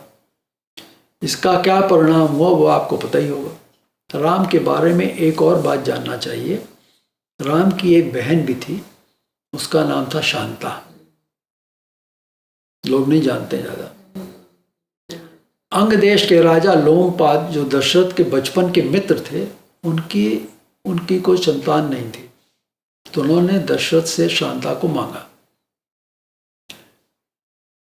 लोमपाद ने शांता को पाला। फिर शांता बहुत सुंदर थी, बहुत शस्त्र अस्त्र विद्या में बहुत निपुण थी वो। एक बार इंद्र देवता का भक्त लोमपाद के यहाँ भिक्षा के लिए आया। राजा ने उसकी ओर ध्यान नहीं दिया, जिससे इंद्र को क्रोध आ गया और उसने अंग देश में वर्षा को रोक दिया। वर्षा कौन कराता है? इंद्रदेव कराते हैं वर्षा। वही तो जब हुआ था गोकुल में, तो भगवान कृष्ण ने अपनी उंगली पर पुरंदर धारण, क्योंकि इंद्र ने वर्षा करा दी। तो यहाँ पर क्या हुआ, इंद्र को क्रोध आ गया तो उसने वहां पर लोमपाद के राज्य में वर्षा रोक दी।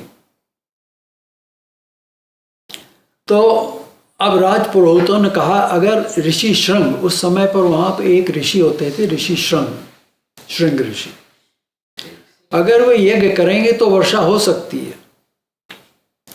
ऋषि श्रृंग के पिता विभंडक ऋषि ने उसको बिल्कुल अकेला ही रखा था। पैदा होते ही उसको किसी को देख नहीं देता था, बिल्कुल अकेला रखता था अपने आश्रम में। उसने किसी मनुष्य और दूसरे मनुष्य को देखा ही नहीं।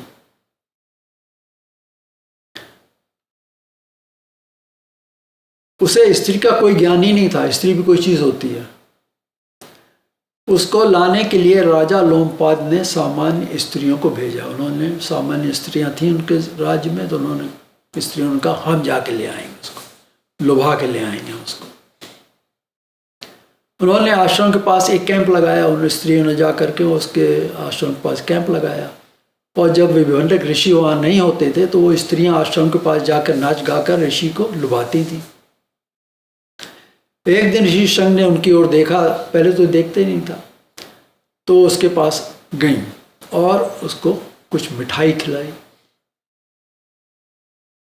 अब वो तो केवल फल फूल ही खाता था, फल कंदमूल फल खाया करता था, उसने कभी मिठाई वगैरह खाई नहीं।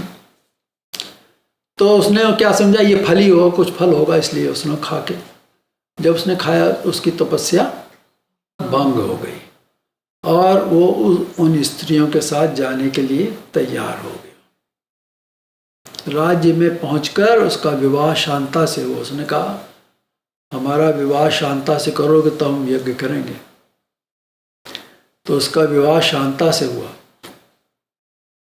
तब उसने यज्ञ किया जिससे अंग देश में वर्षा हुई। उधर राजा दशरथ की रानियों की कोई संतान ही नहीं हुई। शांता के बाद किसी की संतान ही नहीं हो रही थी। तो ऋषि श्रृंग ने पुत्रेष्टि षष्ठ यज्ञ कराया दशरथ के यहाँ। उस यज्ञ के फल का सेवन करने से जो 3 रानियां थी उनके संतान पैदा हुई।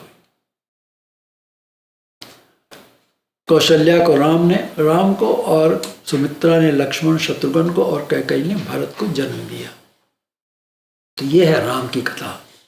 हिंदू अर्थात सनातन धर्म में 2 अवतार हुए, राम जो विष्णु के अवतार और दूसरा श्री कृष्ण जो पूर्ण ब्रह्म परमेश्वर अवतार थे। राम तो देवता के अज्ञान विग्रह थे, देवता के अवतार को विग्रह बोलते हैं। परंतु श्री कृष्ण अर्जुन को ज्ञान दिया। यहाँ भगवान श्री कृष्ण के ज्ञान को पढ़ेंगे और समझने का प्रयास करेंगे। तो ये तो थोड़ा सा हमने आपको इंट्रोडक्शन बताया। तो आज इतना ही कर सकते हैं, समय हो गया है।